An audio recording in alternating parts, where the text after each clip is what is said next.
Setyembre 21, 2012. Sa isang lumang kumbento sa Albay, natagpuan ang katawan ni Jerome Jacinto, 22 anyos, isang sakristan na matagal nang nagsisilbi sa simbahan. Nakahandusay siya sa sahig ng bodega sa likod ng kumbento. May tama sa ulo at nakasubsob. Bukod sa katawan ay wala nang ibang nakitang kahina-hinala sa loob ng silid. Ang balitang ito ay labis na gumulantang sa mga taga-parokya. Kilala si Jerome bilang tahimik, magalang at laging maaasahan tuwing may misa o mga pagtitipon. Lumaki siyang malapit sa simbahan at malimit niyang ginugugol ang kanyang oras sa pananatili roon. Kaya't ang pagkawala niya ng buhay sa ganitong paraan ay isang malaking misteryo. Dumating ang mga pulis bandang 9:00 ng umaga at agad na nagsagawa ng investigasyon. Habang sinusuri ang paligid, napansin nila ang mga natuyong bakas ng sapatos na tila mula sa babae. Sa pagsusuri ng katawan ng binata, natuklasan ang fingerprint ng isa sa mga madre ng kumbento. Si Sister Veronica Alcaraz, 29 anyos, na ayon sa bulong-bulungan ay malapit sa biktima. Huling nakita si Jerome kasama ni Sister Veronica bago ito mawala. Nang tanungin siya tungkol dito, hindi siya agad nagbigay ng malinaw na paliwanag. Marami ang nagtanong kung bakit siya tahimik sa panahon na dapat sana ay tumutulong siya na maituwid ang mga pangyayari. Dahil dito, pansamantalang isinara ang kumbento para sa internal investigation. Ang mga tao sa paligid ay nagsimulang magdikit-dikit ng mga sariling bersyon ng kwento. Mga kwentong may malisyosong dating, bagamat wala ni isa man ang makapagpatunay na totoo ang mga ito. Ngunit ang katotohanan ay laging may paraan upang mangibabaw at wala ni isa man sa mga taga-kumbento ang naging handa para sa revelasyon na nagbabadyang mabunyag. Matagal nang kilala si Sister Veronica ng mga tao sa simbahan at maging ng publiko. Pumasok siya bilang postulant sa edad na 15. Ilang buwan matapos umalis sa sariling tahanan sa Camarines Norte.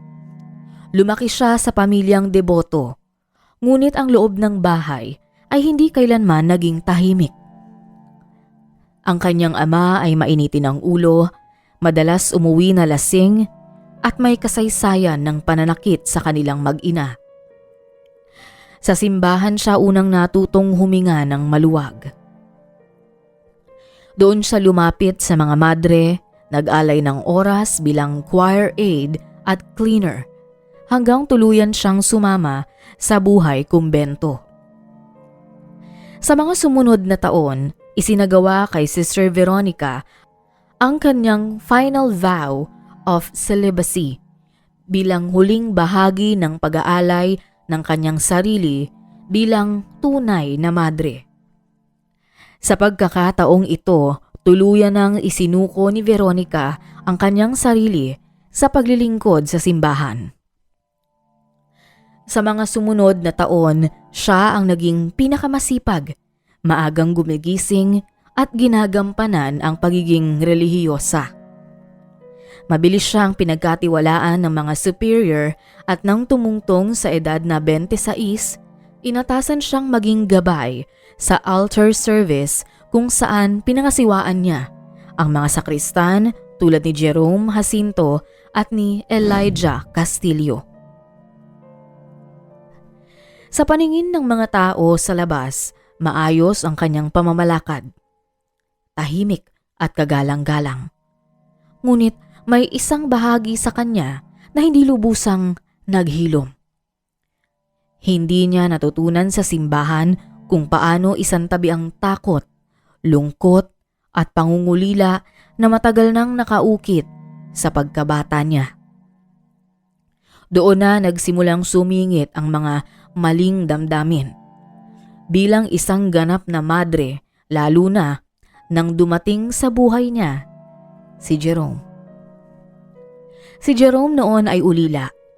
Namatay ang ama niya dahil sa atake sa puso at ang kanyang ina naman ay nagtatrabaho sa ibang probinsya. Sa simbahan siya ay madalas tumambay pagkatapos ng klase. Madaling lapitan, masayahin at may respeto kay Veronica. Madalas silang magkausap, hindi lamang tungkol sa simbahan kundi sa pagod, pangarap at mga bagay na personal. Hindi ito sinadya ni Veronica, ngunit unti-unti siyang nasanay na hanapin ang presensya ni Jerome. Sa mga oras ng pag-aayos ng bulaklak sa altar, paghahanda ng kandila o paglilinis ng kumbento, may mga tingin at sandaling mahirap ipaliwanag. Hindi iyon lantaran, ngunit sapat para magdulot ng kakaibang init sa kanyang damdamin. Pagkalipas ng ilang buwan, napansin ng ilang madre na mas nagiging tahimik si Jerome sa mga misa.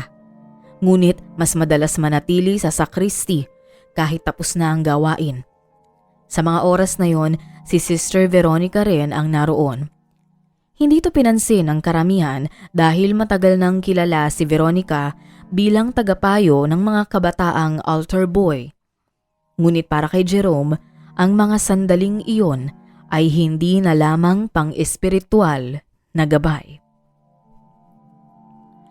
Isang gabi, bumuhos ang malakas na ulan at hindi nakauwi si Jerome dahil nagkaproblema sa sasakyang maghahatid.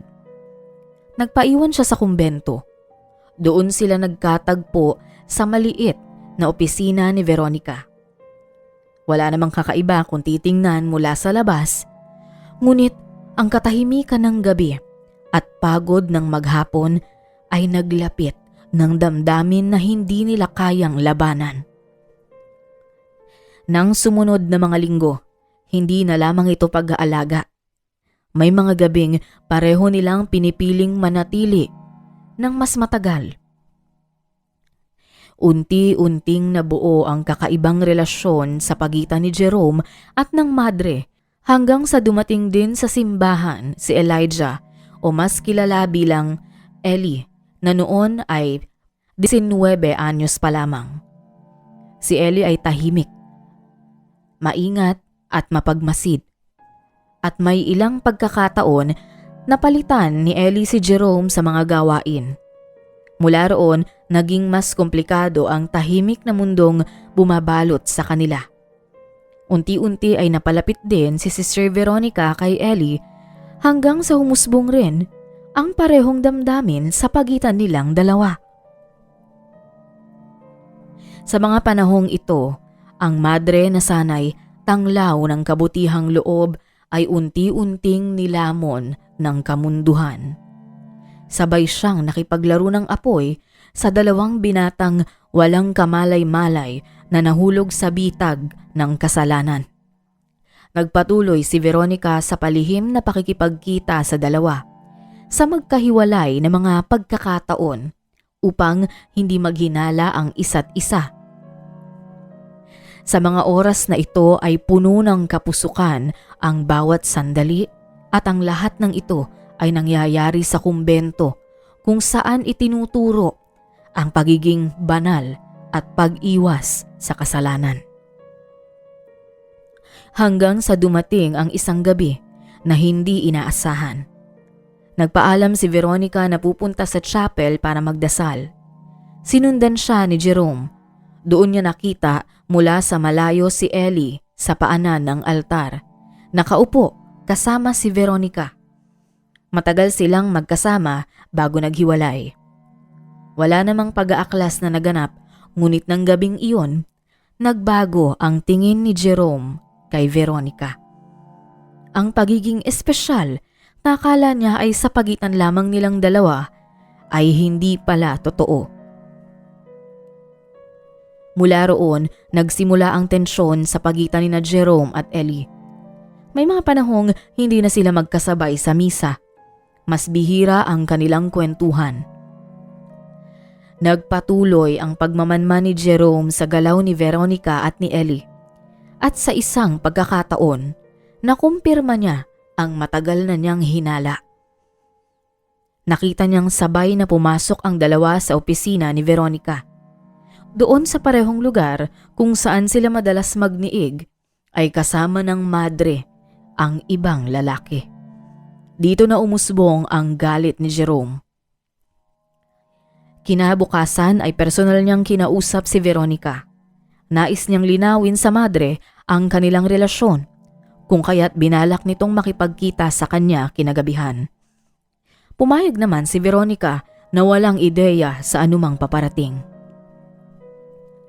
Nang gabing yon, nagtagpo sila sa lumang bodega para pag-usapan ang lahat. Isang lugar na kadalasan ay tahimik, walang saksi at malayo sa tingin ng ibang mga taga-parokya. Sa gitna ng usapan, isiniwalat ni Jerome ang lahat ng kanyang nalalaman at nagbanta kay Veronica na ayusin ang gusot dahil kung hindi, siya mismo ang magbubulgar sa lahat ng kanyang itinatagong baho at kasalanan. Para kay Veronica, ang mga salitang iyon ay tumama bilang panganib sa reputasyon, pananagutan at pangakong binigay sa simbahan. Wala siyang balak na lumala pa ang sitwasyon, ngunit sa gitna ng tensyon, lumaki ang pagtatalo hanggang sa magkasakitan at mangyari ang hindi sinasadyang trahedya. Naitulak ng madre si Jerome at nang mawalan ito ng balanse ay tumama ang kanyang ulo sa gilid ng solidong mesa. Bumagsak ito at nangisay. Tila may tinamaang ugat sa likod na bahagi.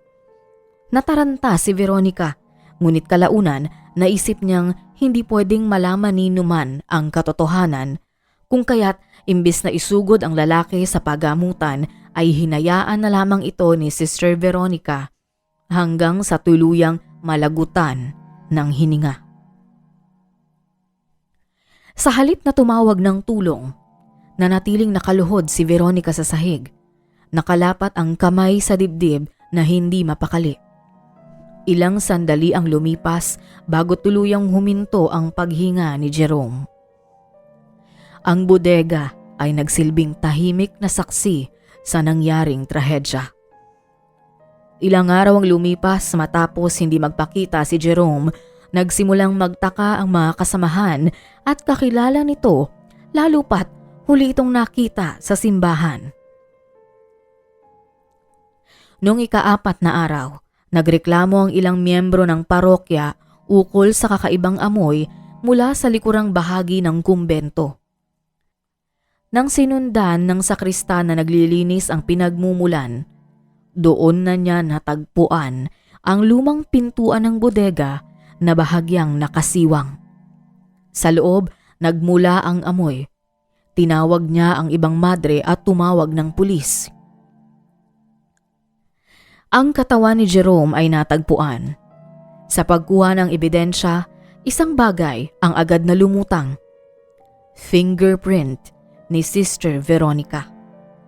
Hindi agad nagbigay ng pahayag ang madre. Tahimik siya sa unang interogasyon. Nakayuko lamang habang nakaupo sa harap ng mga pulis. Makikita ang pagod ngunit hindi agad maipagkakaila ang tensyon sa kanyang dibdib. Ang iba pang madre ay nagulat. Ang ilan ay hindi makapaniwalang ang taong matagal nang namumuhay bilang relihiyoso ay maaaring madawit sa isang krimen. Sa mga sumunod na araw, nagsimulang kumalat ang bulong-bulungan sa buong parokya. May nagsabing matagal nang napapansin ang pagiging malapit ni Veronica kay Jerome, ngunit kailanman ay walang pumuna dahil sa wala naman silang matibay na ebidensya. Hanggang sa lumapit si Ellie sa investigasyon, dala ng konsensya. Noong una ay ayaw niyang magsalita, ngunit nang marinig na iniimbestigahan si Veronica bilang pangunahing suspect, unti-unting bumigat ang kanyang loob. Siya ang unang nagpatunay na may espesyal na ugnayan si Jerome at Veronica. At matagal na umano niya itong alam. Inamin niyang katulad ni Jerome ay nakipagrelasyon din siya sa madre, kung kaya't maaring may kinalaman dito ang nangyaring insidente. Sa paglalim ng investigasyon, na-recover sa cellphone ni Jerome ang mga mensahe nito kay Veronica na nagpapakita ng kanilang lihim na relasyon at pagbabanta. Dahil dito, napagtibay ang motibo. Hindi agad umamin si Veronica. Nanatili siya sa katahimikan. Nakapulupot ang rosaryo sa kanyang palad habang nagdarasal. Nang ilipat si Sister Veronica sa kustodiya ng mga pulis, naging tikom ang bibig ng mga tao sa kumbento. Hindi nila lubos akalain na mangyayari ang ganoong eskandalo sa lugar. Sa korte, malinaw ang naging direksyon ng kaso. Hindi na maitatanggi ni Veronica ang ugnayan niya kay Jerome. Pati ang lihim na relasyon kay Ellie. Ngunit nanindigan siyang hindi niya sinadya ang pagkamatay ni Jerome. Ayon sa kanyang pahayag, nagkaroon ng mainit na pagtatalo at sa labis na takot at pagkalito, nais niya lamang patahimikin ang banta na maaaring magwasak sa kanyang reputasyon. Ang pangyayari ayon sa kanya ay hindi planado. Ngunit sa mata ng batas, malinaw ang naging resulta nito ay kailangang pagbayaran. Tumistigo si Ellie bilang pangunahing saksi. Hindi madali ang pagharap niya sa publiko. Sa pahayag niya, hindi niya intensyon na saktan ang sinuman. Sinubukan niyang ilarawan ang naging relasyon nila ni Veronica. Kung paano siya naging kanlungan nito sa mga gabing tila mabigat ang loob nito. Ngunit sa huli, sinabi niyang hindi siya nagkaroon ng papel sa nangyari. Siya ay naging tagapagmasid at sa huli, tagapagbigay ng katotohanan. Nang ibaba ng korte ang pasya, ang hatol ay malinaw. Homicide, 15 taon na pagkakakulong at sa panig ng simbahan, tuluyang tinanggal si Veronica sa anumang posisyon at ganap na inalis sa paglilingkod. Si Ellie naman matapos ang paglilitis ay tuluyan ding umalis sa simbahan. Hindi dahil sa galit, kundi dahil sa bigat ng kaganapan at kahihiyang nangyari. Samantala, isang misa ang ginawa sa simbahan bilang paalala sa nangyaring insidente. Hindi man pinangalanan ngunit batid ng mga dumalo na ang homily ay patungkol sa nangyaring iskandalo. Nagbabala ang pari ukol sa panganib ng kamunduhan at kasalanan at ang pagpapanatili ng matibay na pananampalataya para maiwasan ang anumang tukso sa lahat ng oras. Sa huli, ang kaso ni Sister Veronica ay nanatiling isa sa pinakamatinding pagsubok sa imahe ng simbahan sa kanilang bayan. Hindi lamang ito kwento ng kasalanan at kaparusahan, kundi paalala rin na ang kahinaan ay hindi namimili ng kasuotan. Mapaordinaryong tao man o isang alagad ng pananampalataya. Sa bawat kandilang muling sisindihan sa kumbento, paalala ito na walang lihim na hindi nalalantad at walang kasalanang hindi haharap sa liwanag ng katotohanan. Ang katahimikan ng kumbento ay muling nagbalik, ngunit ang aral ng nangyari ay nananatiling nakaukit na sa gitna ng pananampalataya, ang tunay na kabanalan ay hindi nasusukat sa suot kundi sa dalisay na puso at katapatan ng kaluluwa.